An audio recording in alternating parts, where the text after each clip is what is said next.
সাতটা বিয়া করা যায় যাচ্ছে যে জি না, এটা ভুল কথা। সাতটা আপনি বিয়া করবেন কখন? একটাকে তালাক দিবেন, ফের বিয়া করলেন, ফের তালাক দিবেন, ফের বিয়া করলেন, তালাক দিবেন, এরকম করে করে সাতটা কেন 10টা হয়ে যায়, অসুবিধা মতলব নাই। কিন্তু একসাথে স্ত্রী করে 4 জনকে ছুতে পাবেন। ফের এটা মনে করিয়েন না যে দোষ হোক কিংবা না হোক খালি বিয়া করবার তালাকে দিয়ে দেবো সবকে, ভুল হয়ে যাবে, গুনাহ হবে, গুনাহ হবে। কারণ দুনিয়াতে একটা মহিলা বেটি ছেলে এমন জিনিস, সব দুঃখ সুখ সহিতে পারবে কিন্তু সতীনের জ্বালা সহিবে না। পারবে? জোরে বলেন পারবে? খালি বাড়িতে যে আপনি খালি কহে দেখেন যে রে মৌলানা ওয়াজ করছে যে তোরা 2টা 3টা বিয়ে করতে পারিস, একটা দেখাশোনা করবে না, কি কহেবে আমি কি মরে গেছি, আমি কি মরে গেছি যে তুমি আরেকটা বিয়ে করবে? আর না হলে ভোর থেকে আপনার লাগে নাস্তা বন্ধ করে দিবে, যাও তুমি বিয়ে করে দাও আর খুব সুতা ইসমত করো গা, সতীনের জ্বালা। আপনি মনসাহি বাজার থেকে ওকে 8 কিলো করে রসগোল্লা এসে দেন খেতে, আর যদি খালি ডাবল বিয়া করেন আর 1 কিলো করে দেন, 8 কিলো বাড়িয়ে দেন, তাও আপনার পরে সন্তুষ্ট থাকবে না, কইবে এই মরা ওকে বেশি দিচ্ছে, কইবে না, কইবে না, কইবে না। আল্লাহর করণের কথা। আহা হা, আল্লাহর নবী মা খাদিজা রাদিয়াল্লাহু তাআলা আনহাকে প্রথম বিবাহ করেছিলেন। নবীজির বয়স 25 বছরকার আর মা খাদিজার বয়স হলো 40 বছরকার। কত বছরের ফারাক থাকলো? কত বছর? 15 বছর। 15 বছরকার মা খাদিজা বড় নবী সাহেবের থেকে বিয়ে হয়ে গেল। নবীজি মা খাদিজা বেঁচে থাকা কালে জীবনে কোনোদিন আরেকটা বিয়ে করেনি, যতদিন দুনিয়া থেকে মারা না গেছে। মা খাদিজা নবীর প্রতি কত মহব্বত ভালোবাসা জানেন? নবীজির কাছে কিচ্ছু নেই, নবীজি ইয়াতীম, বাপও মারা গেছেন, মাও মারা গেছেন, দাদু সব, জমি জায়গা ভাগ কিছুই নাই। এরকম মহিলা নবীজির আদত আখলাক চরিত্র, নবীর ভালোবাসা দেখেন। আজকে ভালোবাসা আছে আমার বিষয়, সব বিয়ে হয়ে গেল, রাগাইছে, এ খাদিজা তুই একটা গরিবের ছেলেকে বিয়ে করতে পারলি, তুই যদি চাহাতিক তোর কাছে আল্লাহ যত টাকা দিয়েছে, বাড়ি ঘর মুঠ রাখাল, একটা ভালো ছেলেকে তুই বিয়ে করতে পারতি, কেন তুই একটা বিয়ে করলি গরিবের ছেলেকে রে? রাগাইতো। একদিনকার ঘটনা, মা খাদিজা এসে নবীর পাঞ্জরে বসে আছেন, চোখ দিয়ে পানি ঝরছে, আফসোস করে বসে আছে। কেন? আল্লাহর নবী মা খাদিজাকে বলছেন, খাদিজা রে কেন তোমার চোখটা সরবার করে রে বিবি, কেন তোমার মন খানা ভারী হয়েছে? ওরে সুবহানাল্লাহ। দেখেন এবারে মা খাদিজা বললেন, ইয়া রাসূলুল্লাহ এই জন্য আমার মন খানা খারাপ হয়েছে নবী গো, মক্কার মানুষেরা, মক্কার মহিলারা আমাকে নানা রকমের কথা বলে, নানা রকমের কথা বলে রাগায়। কে বলে রাগায়? খাদিজা রে তুই একটা ধনী লোকের সাথে কেন বিয়ে করলি না? তোর কাছে তো বড় বড় রাজা, বড় বড় টাকাওয়ালার পায়গাম আসতো, কিন্তু তুই বড় বড় রাজা বাদশার সাথে বিয়ে না করে একটা গরিবের সাথে কেন তুই বিয়ে করলি? এই বলে আমাকে বলে। আর আমি জানি আপনি গরিব হইতে পারেন, কিন্তু নবী গো, ভাই আমার নবীজি নামাজ পড়ছেন কখন, কোথায়?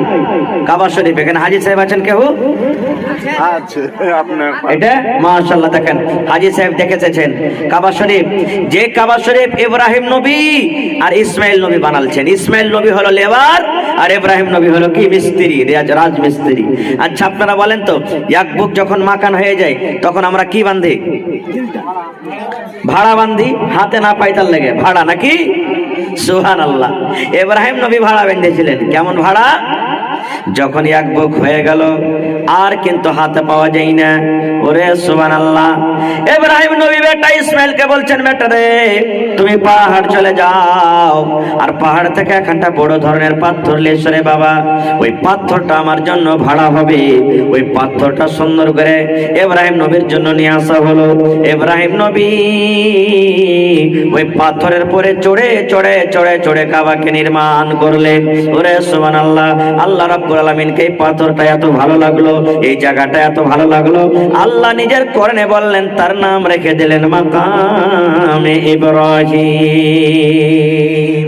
ওই কাবা শরীফে এক টাইমের যদি কেউ নামাজ পড়ে লাই, আর এগুলাতে যত মসজিদ আছে 1 লাখ ওয়াক্ত নামাজ পড়েতে নাকি বাড়াবে, এত নাকি ওখানে। এমনি 3 লাখ 5 লাখ টাকা খরচ করে হজ করতে ইচ্ছে মানুষেরা। এইবারে নবীজি নামাজ পড়ছেন, আবু জাহাল ওর টিম কে লিয়ে, বেঈমান মুশরিক ওর টিম কে লিয়ে রাস্তা দিয়ে হাঁটছাড় চলে যায়। মক্কার বেঈমানেরা নবীকে ভালোবাসত না খুব, রাস্তাতে হেঁটে চলেছে, নবীজি আমার নামাজ পড়ছেন। আবু জাহাল তো একটা লোককে বলছে, ওরে আমার সাথীরা, আজ যদি তোমরা কেউ মোহাম্মদ ছেলেটাকে মারতে পারিস রে, আব্দুল্লাহর বেটাটাকে যদি কেউ মারতে পারিস, আমি আবু জাহাল কিন্তু খুবই খুশি হয়ে যাব। কে আছিস আজ মোহাম্মদটাকে মারবে? ওরে সুবহানাল্লাহ, নবী আমার নামাজ পড়ছেন। উকবা বিন আবি মুঈত ও বলছেন, আবু জাহাল আমি কাজটা করতে পারবো, আমি নবীকে মারতে পারবো, আমি নবীকে আজকে শেষ করে দেব। ওরে সুবহানাল্লাহ, নবী আমার নামাজ পড়ছেন। ওরে আল্লাহ, উকবা বিন আবি মুঈত নবীর গলাতে এমন জোর করে ফাঁস লাগিয়ে দিয়েছে রে বন্ধু, এমন জোর করে ফাঁস লাগিয়ে দিয়েছে, গামছা দিয়ে চাদর দিয়ে। নবী আমার নামাজের হালাতে নবী আমার কিন্তু হিলা ডলা করতে পারে না। আর আবু জাহাল খিল খিল খিল খিল করে হাসছি, আজকে মোহাম্মদকে শেষ করে দিব, আজকে মোহাম্মদের জানটাকে শেষ করে দিব, থাকবে বাঁশ না বাজবে বাঁশুরি। নবী আমার গলাতে এমন জোর করে নবীর গলাতে ফাঁস দিয়ে দিয়েছি। ওরে আল্লাহ, নবীর আমার চোখ দিয়ে ঝরঝর ঝরঝর করে পানি ঝরতে লেগেছে, নবী আমার হিলা ডলা করতে পারে না। কে নবীকে বাঁচাবে? কেমন করে নবীর জান বাঁচবে? আল্লাহ রে আল্লাহ, কেমন করে নবীর জান বাঁচবি? সুবহানাল্লাহ, কে নবীর জান বাঁচাবি? নবীর আমার চোখ গলা লাল হয়ে গেছে, জিহ্বা নবীজির বের হয়ে এসেছে, নবী মনে হয় আর দুনিয়াতে বাঁচবেন না। একজন মুসলমান কিন্তু আছেন একাই আর কমজোর। আবু জাহালেরা 8-10 জন আছে। ও বলছে, আল্লাহ রে, আজকে আমি নবীকে আর বাঁচাতে পারবো না, কারণ আবু জাহালেরা 8-10 জন আছে নবীর পাঞ্জরি, আর আমি একাই আজকে নবীকে বাঁচাতে পারবো না। আজকে যদি বাঁচাতে পারেন, তাহলে আবু বকর ছাড়া নবীকে কেউ বাঁচাতে পারবে না। একবারে দৌড়াতে দৌড়াতে চলে গেলেন আবু বকরের কাছে। 8টা-9টা বেলা তখন। আবু বকর রাদিয়াল্লাহু তাআলা একটু ঘুমিয়ে আছে, সে আছে বিছানায়। দৌড়াতে দৌড়াতে যা বলছেন, আবু বকর, আবু বকর। বলছে, কি হয়েছে? আরে তুমি শুইতে আছো, দেখো তোমার নবীর গলাতে এমন করে ফাঁসি দিয়েছে। উকবা বিন আবি মুঈত মনে হয় এতক্ষণ শেষ হয়ে গেল, আর বাঁচবে না। বাঁচাতে চাও তো তাড়াতাড়ি করে দৌড়িয়ে যাও। ওরে সুবহানাল্লাহ, আমার আপনার মতন যদি হয়, চল রে, এই কোণঠে সুলফি খান আছে নিয়ে নি, লাঠি খানটা নিয়ে নি, হাসা খান নিয়ে নি, তাও খানটা নিয়ে নি। আমার নবী বিপদে আছে, আমার নবী মুসিবতে আছে। ওরে সুবহানাল্লাহ। হযরত আবু বকর রাদিয়াল্লাহু তাআলা আনহু এক হাতে লুঙ্গি খানটাকে ধরি দৌড়াতে লাগলেন।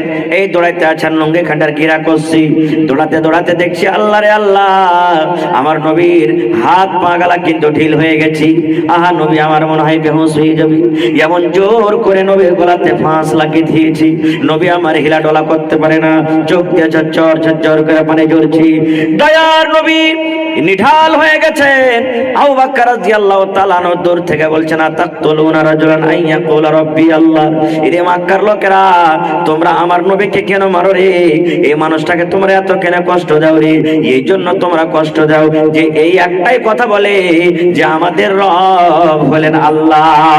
এই কথাটার জন্য কেন তাকে মারো রে, কেন মারো? এবার আবু বকর রাদিয়াল্লাহু তাআলা বলছেন, আল্লাহ রে, আবু জাহালের দল 10 জন, আর আমি একাই একটা করে লড়াই করতে যাই, তাহলে আমার নবী কিন্তু দুনিয়া ছেড়ে দিবেন। এত সময় আর নবী আমার বাঁচবেন না। কি করব আল্লাহ, কি করব?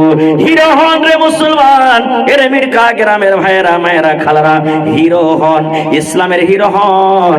একটা ডিজে সামনে রেখে একটু কোমর ঝুঁকিয়ে বড় বড় চল দিয়ে হিরো হওয়া যায় না রে। হিরো হন, নবীর জন্য হিরো হন, ইসলামের জন্য হিরো হন, মসজিদের জন্য হিরো হন, মাদ্রাসার জন্য হিরো হন, হিরো হন, বাঘের মতন হিরো হন। এবার আবু বকর রাদিয়াল্লাহু তাআলা বলছেন, আল্লাহ কি করব, আল্লাহ কি করব, কেমন করে আমার নবীকে বাঁচাবো? দৌড়াতে দৌড়াতে দৌড়াতে দৌড়াতে এই উকবা বিন আবি মুঈত কি এমন জোরে একটা এরকম ভাবে ফাইট দিয়েছেন, এমন জোরে একটা ঘোষা দিয়েছেন, যেমন এই ফাইটটা দেওয়া হযরত আবু বকরের একটা ফাইট লাগার কারণে নবীর গলা থেকে তার ফাঁস ছুটে গেছে। ফাঁস ছুটে গেল।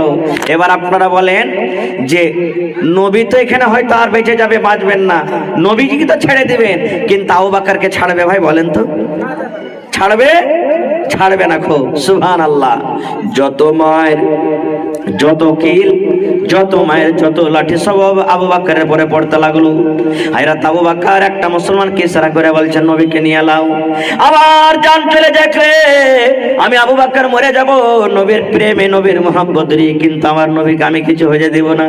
রে মুসলমান, তাড়াতাড়ি করে আমার নবীকে তোমরা এখান থেকে নিয়ে চলে যাও, না হলে রে আমার নবীকে আজকে মেরে ফেলে দিবে। আমি আবু বকর আল্লাহর সামনে হিসাব দিতে পারবো না রে, আমার জান বেঁচে থাকা পর্যন্ত আমার নবীকে আমি কষ্ট হতে দিব না। এই আমার ভাইয়েরা, মায়েরা, খালারা শুনিন, এবারে নবীকে নিয়ে চলে গেলেন। যত মায় যত কিল যত লাঠি সব আবু বকরের পরে পড়তে লাগলো। মায়ের খেতে খেতে খেতে সুবহানাল্লাহ, একজন বেঈমান মুশরিক এমন জোর করে আবু বকরের এই নাকের পরে একটা ফাইট মেরে দিলেন, নাক ফেটে একবারে নাক দিয়ে রক্ত বইতে লাগলো। আবু বকর রাদিয়াল্লাহু তাআলা আনহু কিন্তু বেহুশ হয়ে গেলেন। বেলা 8-9টার সময়, সকাল থেকে কিছু খাইনি, পেটে দানা নাই। ওরে আল্লাহ, আবু বকর বেহুশ হয়ে গেলেন। যেমন বেহুশ হয়ে গেলেন, মক্কার বেঈমানেরা যারা 8-10 জন ছিল, আবু জাহাল, এরা ওখান থেকে পালিয়ে গেল। আরে আবু বকরের খানদান বড় আছে, চল পালিয়ে চল, চল, না হলে যদি আবু বকরের খানদান জানতে পারে আবু বকরকে মেরে বেহুশ করে দিয়েছি, আমাদেরকে ছাড়বে না রে, ছাড়বে না, চল তাড়াতাড়ি করে পালিয়ে চল। এইবার আবু বকর রাদিয়াল্লাহু তাআলা আনহুর সমস্ত খানদানের লোকেরা দৌড়াতে দৌড়াতে দৌড়াতে আবু বকরের কাছে হাজির হয়ে গেলেন। আবু বকরের মা হাজির হয়ে গেলেন। আবু বকরের মা কিন্তু তখন মুসলমান হয়নি। আবু বকর রাদিয়াল্লাহু তাআলা আনহুর মা মুসলমান হয়নি। ছেলের পরে মার দয়া হয় না, হয় না? আজ মেকার আওয়াজই ভাল লাগে না ভাই, আওয়াজটা মিলাও না যে ভাই, হ্যাঁ আওয়াজটা মিলাও ভাই, আওয়াজে লাগছে ভালো না, ছোট মোটো জালসার মতন লাগছে, আওয়াজ লাগছে ভাই আমার। এইবারে মা দৌড়াতে দৌড়াতে এলেন। সব খানদানের লোক জমা হয়ে গেছিল আবু বকরকে নিয়ে, বেহুশ হয়ে পড়ে আছে। এবারে খানদানের লোক বলছেন, এই আমার বংশের লোকেরা শুন, আমাদের আবু বকর মুসলমান হয়েছে, আমরা জানি রে মুসলমান কিছু বুঝি না, কিন্তু আবু জাহালের শুন রে, যদি আমার আজকে আবু বকর মরে যায়, আবু বকরের বদলাতে মক্কার গলিতে গলিতে আজকে রক্তের বন্যা বহিয়ে দিব। একটা খানদানের মানুষ যদি কেউ মরে, লড়াই করে, ওর খানদানের লোক ছাড়বে কি? ছাড়বে না। বলছে খানদানের লোকেরা, রে আবু জাহাল, যদি আজকে আমাদের আবু বকর মরে যায়, আমরা জানি না যে মুসলমান হয়েছে, মুসলমান দূরের কথা, কিন্তু আমাদের খুন, যদি আবু বকর মরে যায়, আবু জাহাল একটার বদলাতে একবারে রক্ত বহিয়ে দেবো মক্কার গলিতে গলিতে। মা দুধ নিয়ে পেলাতে হাজির হয়ে গেছে। মা পাশে বসে আছেন, আবু বকর রে একটু তাকা রে বেটা, একটু তাকা, দুধ নিয়ে এসেছে মা, মা দুধ নিয়ে এসেছে, খা। এই আবু বকর একটু তুই হুঁশে আয়, একটু চেতন হবে ব্যাটারি। আবু বকর রাদিয়াল্লাহু তাআলা আনহু হুঁশে পড়ে আছেন, বাঁচবে কি মরবেন আল্লাহ জানি না। এই করতে করতে সুবহানাল্লাহ, বেলা 12টা হয়ে গেল, কিন্তু আবু বকরকে হুঁশ আসে না। বেলা 2টা হয়ে গেল, হুঁশ আসে না। 3টা বেজে গেল, হুঁশ আসে না। আস্তে আস্তে করে সমস্ত খানদানের লোক জমা হয়ে গেল, তলোয়ার নিয়ে নিয়ে জমা হয়ে গেল, তীর নিয়ে নিয়ে তা জমা হয়ে গেল, কেসুলফি নিয়ে জমা হয়ে গেল, লাঠি নিয়ে জমা হয়ে গেল। তারা একজোট হয়ে বলছে, রে আবু বকর যদি মরে যায়, এই আবু জাহাল তোকে ছাড়বো না রে। এই সূর্য ডুবার আগে আগে, সূর্য ডুবার আগে আগে যদি আমাদের আবু বকরের হোশ না আসি, একটার বদলাতে মক্কার গলিতে গলিতে আমরা রক্ত বহিয়ে দিব। আর তারা মনে মনে বলছেন, যদি একবার আবু বকরের হোশ চলে আসে, তাহলে আমরা মনে করব যে মুহাম্মাদের লেগে তোর এত কষ্ট ছেড়ে দেওয়ার পিছে কেনে তুই খামকে এত পেরেশানি হচ্ছিস, কষ্ট লিছিস, এ কথাটা বলবো। মা বসে আছেন, যেমনই হুঁশ আসবে আমি দুধ খাওয়াবো। ওরে সুবহানাল্লাহ, সূর্য ডুবতে যাবে এরকম টাইমে, এরকম সময়তে, ওরে আল্লাহ, হযরত আবু বকর রাদিয়াল্লাহু তাআলা আনহু কে হুঁশ এসেছি। এবার মুখ দেখি কথা বাড়াইছেন, দেখেন, নবী গো, ও আমার দয়ার নবী, আপনি কেমন আছেন? আপনি কোথায় আছেন? কই আমার নবীজি, কই, কেমন আছেন, কোথায় আছেন? আহা, যেমনই এ কথাটা বলা, খানদানের লোকেরা সব এক দুই করে এদিক ওদিক করে রাগ করে পালিয়ে গেল। যার লাগে এত কষ্ট, এত মায়ের, এত পেরেশানি, আর মুখ দিয়া ফের ওয়ারি প্রথমে নাম, যা তুই মোর কাছে বাঁচগা, এখান থেকে আমরা চলে গেলাম। চলে গেলেন সব। মা গিলাস নিয়ে বসে আছে। মা বলছে, বেটা রে দুধ খান্ডা খাইলে রে বেটা। আমি মা বেলা 8টা 9টা থেকে গিলাস নিয়ে বসে আছি, বেটা রে দুধ খান্ডা খাইলে কিচ্ছু খাইছনি। বলছে, মা গে আমি অতক্ষণ পর্যন্ত দুধ খাবো না গে মা, যতক্ষণ পর্যন্ত আমার নবীর চেহারা আমি না দেখতে পাবো। আমার নবীর চেহারা যতক্ষণ দেখতে না পাবো গে মা, আমি দুধ খাবো না গে মা। আমার নবী কই কেমন আছেন একটু আমাকে নবীর কাছে নিয়ে চলে। এবারে মা বলছেন, বেটারি আমি তো জানি না তোর নবী কোথায় আছে, কেমন আছে, আমি জানি না। আমি তো জানি না যে তোর নবী কেমন আছেন, কোথায় আছেন, কারণ মা তো তখন মুসলমান হয়নি। এবার হযরত আবু বকর বলছেন, মা ফাতেমার কাছে তুমি যাও, উমারের বোন ফাতেমার কাছে যাও। ওই ফাতেমা বলতে পারবে যে আমার নবী কোথায় আছেন, কেমন আছে, একটু তার কাছে খবর নিতে যাও। চলে গেলেন। মা কেমন মায়ের জিনিস দেখে, হাঁটতে হাঁটতে চলে গেলেন। যাওয়ার পর বলছেন, বেটি ফাতেমা তোমাদের নবী কোথায় আছেন, কেমন আছেন? বলছে, আমি জানি না। কেন জানি না? যে হয়তো এটা ইসলামের দুশ্মন, নবীর দুশ্মন, জানে এটা মুসলমান কিন্তু হয়নি, মনে হয় জাসুসি করে এসেছে যে আমার নবীর খবর নেওয়ার জন্য, আমার নবীর পরে হামলা করতে পারি, এই জন্য বলছে আমি জানি না। এইবারে মা বলছেন, বেটিরে জোর করে বলছি হাত, আমার আবু বকর মরে যাবে, সকাল থেকে কিচ্ছু খাইনি রে বেটি, চল চল একটু নবীর জন্য, এই নবীর প্রেমী মোহাব্বত কেমন দেখি, একটু নবীর কথাটা তুমি বলে দাও। বলছে, বুড়িমা আমি তোমার সামনে কিচ্ছু বলতে পারবো না, বলতে পারবো না, একটু তোমার বেটা আবু বকরের কাছে আমাকে নিয়ে চলো, হয়তো তার সামনে আমি কিছু কথা বলবো, কিন্তু তোমার সামনে আমি কিছু কথা বলতে পারবো না। বলছে, বেটি চলো, আমার আবু বকর ওখানে আছে, চলো। এবার তার হাতখানটাকে ধরে নিয়েছে। এবার বলছেন হযরত আবু বকর রাদিয়াল্লাহু তাআলা আনহু যে, ও ফাতেমা আমার নবী কোথায় আছেন, কেমন আছেন? ইশারা করে বলছেন, মানে তোমার মা যে আছে, তোমার মা যে আছে, মা তো হলো মুশরিকা, মুসলমান হয়নি, হয়তো যখন আমি বলবো যে ফালা জায়গাতে আছে, বাস পট করে বেঈমানেরাকে যে বলে দিবে, তখন নবীর পর হামলা করবে। হযরত আবু বকর বলছেন, ও বোন রে তুমি চিন্তা করিও না, তুমি চিন্তা করিও না রে বোন, কারণ এটা হলো আমার মা, আমার মা কোন রকমের কথা বলবে না। নারে তাকবীর। थोड़ा मैक आवाज बढ़ाना जी भाई जी, इको गला একটু बढ़ाओ। এত জোরে চিল্লাতে হয়ে যায় ম্যাকের আওয়াজ আস্তে আস্তে আরো খারাপ হয়ে গেল আওয়াজটা। ভাই আমার, এইবারে আপনার হযরত আবু বকর রাদিয়াল্লাহু তাআলা আনহু নবীর কাছে গেলেন, দেখা করলেন, আমি ওদিকে আর যাব না। শেষ কথা, নবীর প্রতি মহব্বত ভালোবাসা কি জিনিস দেখেন, নিজের জানকে হাজির করে দিলেন, কিন্তু নবীর ক্ষতি হতে দিলেন না। আমি মরবো মরবো, কিন্তু নবীকে আমি কিছু হতে দেব না। আর একটা আবু বকরের মহব্বত ভালোবাসা দেখেন, সুবহানাল্লাহ। আপনারা জানছেন, শুনেছেন, পড়েছেন যে নবীকে মারার জন্য মক্কার লোকেরা, বেঈমানেরা নবীর বাড়ি ঘেরাও করেছিল না, করেনি? শুনেছেন, পড়েছেন আপনারা? নবীর বাড়ি ঘেরাও করেছিল।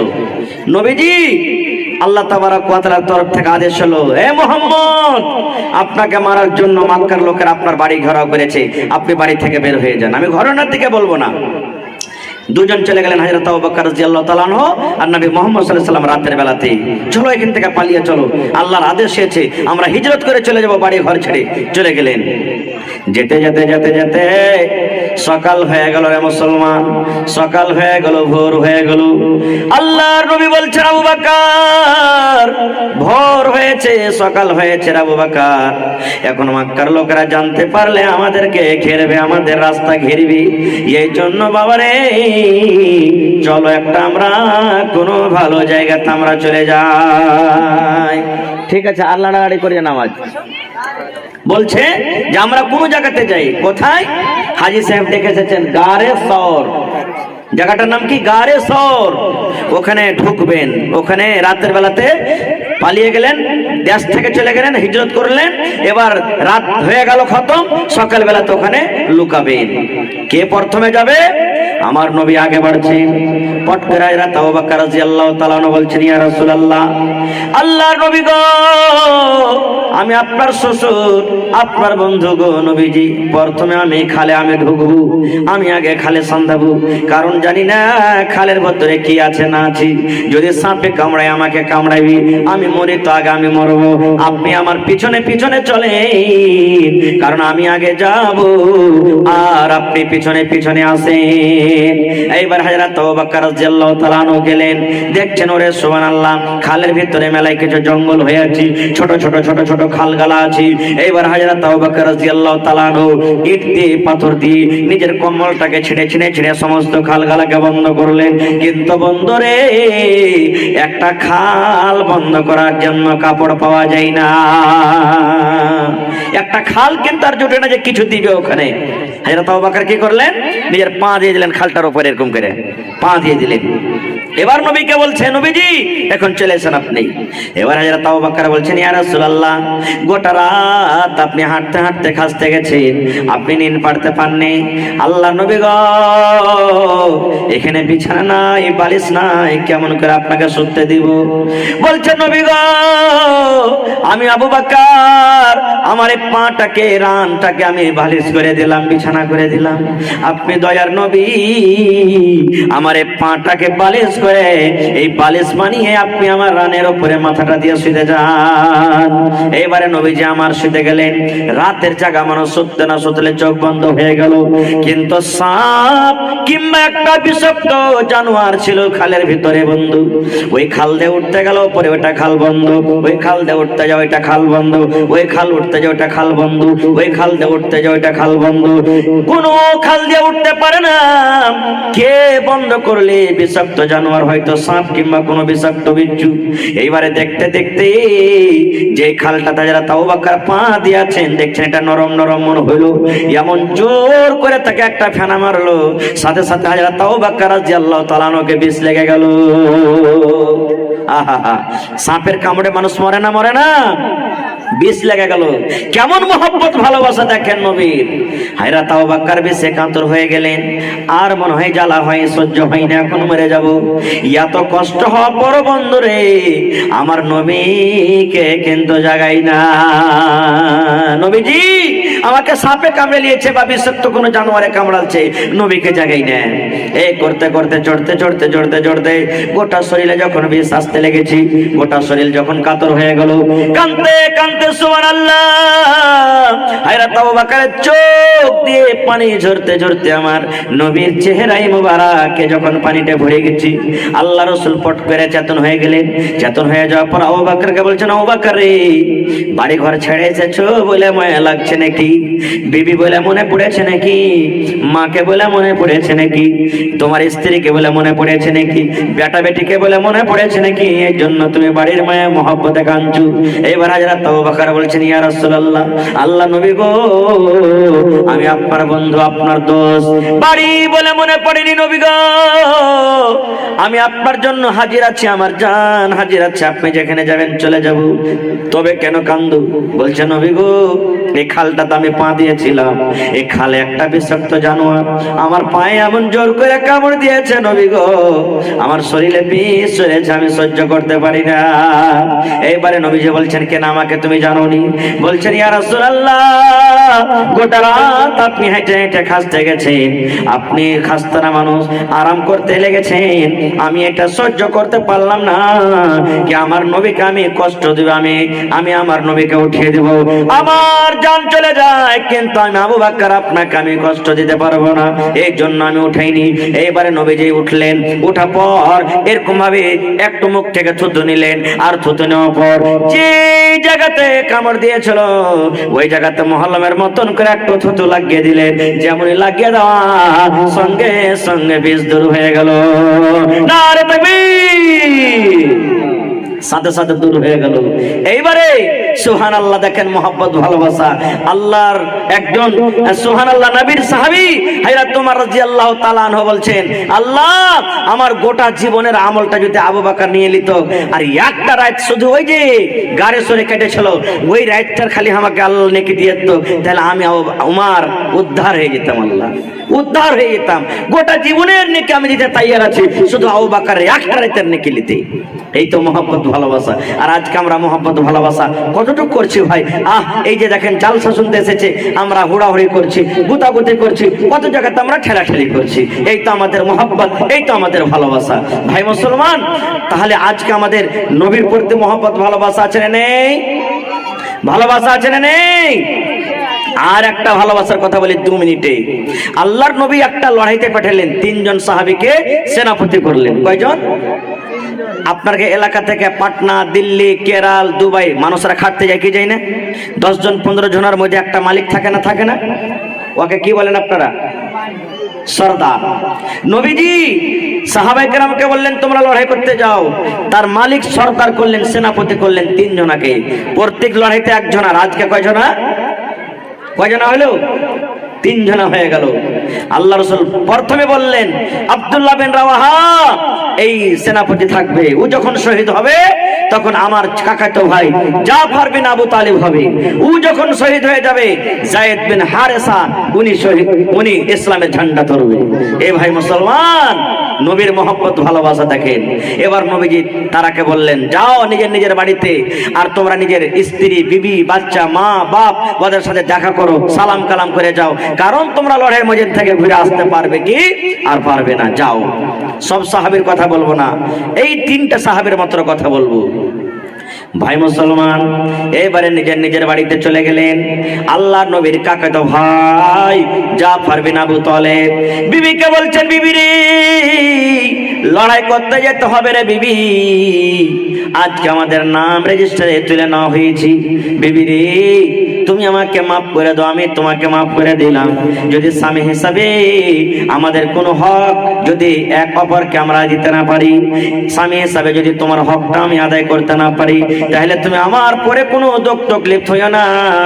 দয়া করে স্বামী বলে তুমি আমাকে মাফ করে দাও। যেমন কথাটা বলা। বিবি বলছেন স্বামী গো তুমি এরকম কথা কেন বলছো? তুমি লড়াই করতে যাচ্ছ, যুদ্ধ করতে যাচ্ছ, যাও। আল্লাহর কাছে আমি দোয়া করব আল্লাহ রাব্বুল আলামিন লড়াই জিতিয়ে গাজী করে যেন আল্লাহ তোমাকে আমার ঘরে আবার তুলে দেয়। যাও তুমি লড়াই করতে, তুমি লড়াই জিতে যেন বাড়িতে আসো, আমি একে আল্লাহর কাছে কামনা দোয়া করব। যেমন কথাটা বলা। জাফর বিন আবু তালেব বলছেন বিবি রে আজ তোমার দোয়া আল্লাহর দরবারে কবুল হবে না রে বিবি, আজ আল্লাহ তোমার দোয়া কিন্তু কবুল করবে না। এবার বিবি বলছেন স্বামী কেন করবে না? আমি আল্লাহর কাছে দোয়া করব, আমি আল্লাহর কাছে আপনাকে চেয়ে নিব। বলছে বিবি রে যতই তুমি দোয়া করো না কেন, আজ তোমার দোয়া কিন্তু আল্লাহ কবুল করবে না। বলছে কেন স্বামী গো? বলছে বিবি রে প্রত্যেক লড়াইতে নবীজি একটা করে সেনাপতি বানান, কিন্তু আজ 3টা সেনাপতি নবীজি বানালছেন। আমার আগো আছে একটা আর আমার পিছনে আছে একটা, আমি মধ্যখানে আছি। ইয়ার মানে আমার আগে যে আছে ও আজকে শহীদ হয়ে যাবেন, তারপরে ইসলামের ঝান্ডা আমি ধরবো। আর আমার পরে একজন নবী করেছেন, ইয়ার মানে আমিও ঘুরবো না, আমিও শহীদ হয়ে যাব। এই জন্য বিবি রে আজকে তোমার দোয়া আল্লাহ কবুল করবে না। জানা সত্য লড়াইয়ের ময়দানে এই জমানার মানুষ যাবে রে ভাই, মরে যাবো কেন রে? যাবো না, যাবে না। লড়াই করতে চলে গেলেন, যুদ্ধ করতে চলে গেলেন। সুবহানাল্লাহ, লড়াই শুরু হয়ে গেল। লম্বা ঘটনা, আমি ঘটনার দিকে যাব না। যুদ্ধ করতে করতে সুবহানাল্লাহ 3 জন সাহাবী তারা ইসলামের যারাকে সেনাপতি করেছিলেন শহীদ হয়ে গেল। ইসলামের ঝান্ডা জমিনে পড়তে যাবে। কে ইসলামের ঝান্ডা ধরবে রে? কে ইসলামের ঝান্ডা ধরবে? আহারে কে ধরবে? নবীজি তো 4 নম্বর খলিফা ঘোষণা করেননি, নবীজি 4 নম্বর সেনাপতি ঘোষণা করেননি। কে ঝান্ডা ধরবে? মুসলমানদের মধ্যে একজন সাহাবী ছিলেন যার নাম হলো খালিদ রাদিয়াল্লাহু তাআলা আনহু। ওর কোমরে হন হন হন হন করে ঝনঝন ঝনঝন করে 9 খান তলোয়ার কিন্তু ঝুলছে। কোন রায়তে 11 খান তলোয়ার আছে। কোমরে তলোয়ার যেমন দেখবেন বন্দুক মাস্কেট নিয়ে লড়াই করতে যায়, এই দেখবেন পুলিশের এই দেখেন কোমরে যেমন গুলি থাকে, এই মতো হযরত খালিদ রাদিয়াল্লাহু তাআলা আনহুর কোমরে তলোয়ার ঝুলছে। কয়খান তলোয়ার? কোন রায়তে 9 খান আছে, কোন রায়তে 11 খান তলোয়ার, আর একখানটা হাতে। যদি 2 কিলো করে ওজন হয়, 9 খান তলোয়ার কয় কিলো ঝুলছে কোমরে? কয় কিলো যে ভাই? 18 কিলো। এইবার দেখছেন খালেদ, ওরে সুবহানাল্লাহ, আমি নবীকে কি জবাব দিব? দৌড়াতে দৌড়াতে দৌড়াতে ইসলামের ঝান্ডা ধরলেন, এক হাতে ইসলামের ঝান্ডা আর এক হাতে হযরত খালিদ রাদিয়াল্লাহু তাআলা তলোয়ার দিয়ে লড়াই করতে লাগলেন। আজকে যেমন আমরা মাকই কাটি, আজকে যেমন আমরা কেলার গাছ কাটি, এরকম করে দুশমনকে মারতে কাটতে চিরতে চলে যায়, চিরতে চলে যায়, চিরতে চলে যায়, মারতে মারতে মারতে তলোয়ার ফোঁটা হয়ে ওখান তলোয়ার ভেঙে গেল। আবার কোমর থেকে তলোয়ার নিয়ে নিলেন, আবার মারতে কাটতে লাগলেন, মারতে মারতে মারতে আবার তলোয়ার ফোঁটা হয়ে ভেঙে গেল। আবার কোমর থেকে তলোয়ার নিয়ে নিলেন, মারতে কাটতে কাটতে তলোয়ার ফোঁটা হয়ে গেল। এই করে করে সুবহানাল্লাহ, সেদিন তার হাত থেকে ৯ খানা তলোয়ার ভেঙেছিল, ৯ খান তলোয়ার ভেঙেছে। এদিকে দুশমনের ময়দান শেষ। নারে তাকবীর! লড়াই জিততে বাড়ি এলেন নবীজি, খালেদকে ডাকছেন, খালেদ রে শোনো। কাঁদছেন, চোখ দিয়ে পানি ঝরছে। নবীজি বলছেন, কাঁদছেন, খালেদের হাত এরকম ভাবে ওর গতরে হাত বলেছেন, এরকম ভাবে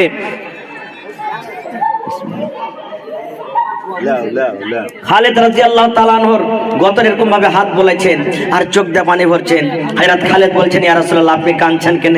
বলছে, খালেদ রে, এটা আজকে দুঃখের কান্দন নয় রে বাবা, এটা সুখের কান্দন, এটা সুখের কান্দন। খালেদ, এটা সুখের কান্দন রে খালেদ, তুমি এতখানি বাহাদুরের কাম করেছো রে বাবা। তোমার বাহাদুরি আজকে আমি শুনেছি, তোমার হাত থেকে নাকি আজকে ৯ খান তলোয়ার ভেঙেছো, আর তলোয়ার ভেঙে তুমি লড়াই করে লড়াই জিতে এসেছো। খালেদ রে, আজ থেকে আমি নবী তোমাকে টাইটেল দিয়ে দিলাম, তোমাকে মান সম্মান দিয়ে দিলাম। আজ থেকে কিয়ামত পর্যন্ত মানুষরা যখন তোমাকে ডাকবে শুধু খালেদ বলে তোমাকে জানবে না, আজ থেকে মানুষরা তোমাকে খালেদ সাইফুল্লাহ বলে ডাকবে, মানে খালেদ হলো আল্লাহর তলোয়ার। নারে তাকবীর! ভাই আমার, তাহলে সে খালেদ আজকে হইতে পারবেন? জোরে বলেন, হইতে পারবেন?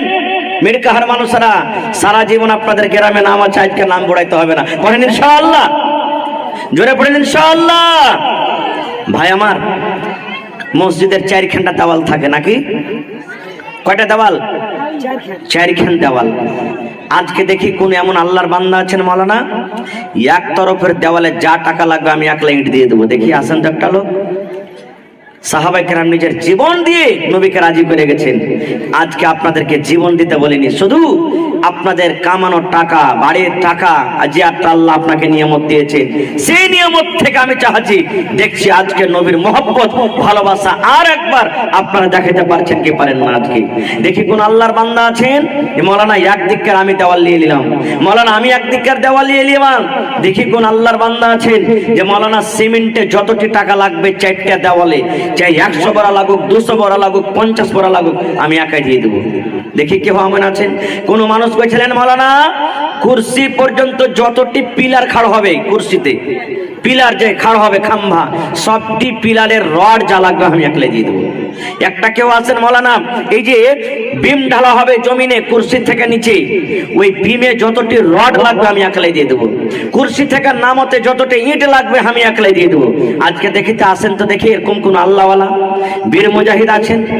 আজকে আমার মায়েরা, খালা, বোনরাকে বলবো, মা নতুন ঘর, আল্লাহর ঘর একবারে নতুন নির্মাণ হবে। আজকে আমরা বাড়ি বানাচ্ছি, 10 লাখ, 15 লাখ, 50 লাখ খরচ করে বাড়ি বানাচ্ছি, 1 টাকা কোনো মানুষের কাছে চাইতে যাই না। আল্লাহ তাবারাক ওয়া তাআলা আজকে আপনাদেরকে পরীক্ষা করছেন যে রে মিরকাহার মানুষেরা, যেমন তোমরা 2 তলা 3 তলা নিজের মসজিদ করে নিয়েছো, এটা তোমাদের মসজিদ, এটা আমার ঘর, আল্লাহর ঘর বানালছো, এর বদলাতে আমি আল্লাহ তোমাকে জান্নাতে দেব। এই মতো আজকে আল্লাহর ঘর বানাইতে বসেছো, একটু তোমরা হিম্মত দেখাও। মায়েরাকে বলবো, কেউ 1 বড়া, 2 বড়া, 5 বড়া, 10 বড়া এই করে করে করে সিমেন্ট গালা আপনারা দান করেন। মা 500, 1000, 2000, 5000 করে আপনারা দান করেন। আসেন, যদি একলাই ভারী হয়ে যায়, কেউ 1000 ইটের দাম দেন, কেউ 1 ট্রাক বালি দিয়ে দিলেন। কয়েকদিন আগে একটা জালসা দেখেছিলাম, মনে হয় মসজিদে জালসা ছিল, একজন এসে বলছেন, মাওলানা 18 চাক্কাতে বালি যতটি আসবে আমি একটাই দিয়ে দেবো। 18 চাক্কা বালি। কেউ কইছিলেন মাওলানা 16 চাক্কা, 14 চাক্কা, 18 চাক্কাতে গিট্টি যতটি আসবে আমি একলাই দিয়ে দেবো। আর ইনশাআল্লাহ আপনাকে গ্রামে আছে এরকম মারতে মুজাহিদ দিতে পারবে, এরকম আল্লাহওয়ালা আছে ইনশাআল্লাহ।